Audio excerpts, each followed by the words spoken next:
केपी ओलीको घर आतताईहरूले जलाउन सक्छन्, हाम्रा घरहरू आतताईहरूले जलाउन सक्छन्, तर हाम्रो आस्था र विश्वासलाई जलाउन सक्दैन। हाम्रा घरहरू ढलाउन सक्छन्, तर हाम्रो आस्था र विश्वासलाई ढलाउन सक्दैनन्।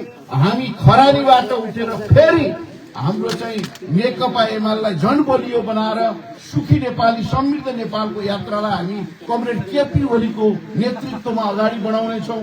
र म तपाईहरू सबैको अगाडि यो केपी ओली कमरेडको चाहिँ घर, जुन घरमा उहाँ जन्मनु भएको थियो, यो माटोलाई लिएर म तपाईहरू सबैको अगाडि चाहिँ प्रतिबद्धता के व्यक्त गर्न चाहन्छु भने हामी सम्पूर्ण युवा संघका साथीहरूको तर्फबाट, हामी सबैको तर्फबाट फेरि हामी यो अब आउन गइरहेको महाधिवेशनमा केपी ओलीलाई नेकपा एमालेको शानदारका साथ अध्यक्ष बनाउनेछौँ र फेरि अब जहिले चुनाव भए पनि त्यो निर्वाचनको माध्यमबाट केपी ओलीलाई प्रधानमन्त्री बनाएर सुखी नेपाली समृद्ध नेपालको हाम्रो यात्रालाई हामीले तीव्र गतिका साथ अगाडि बढाउनेछौँ।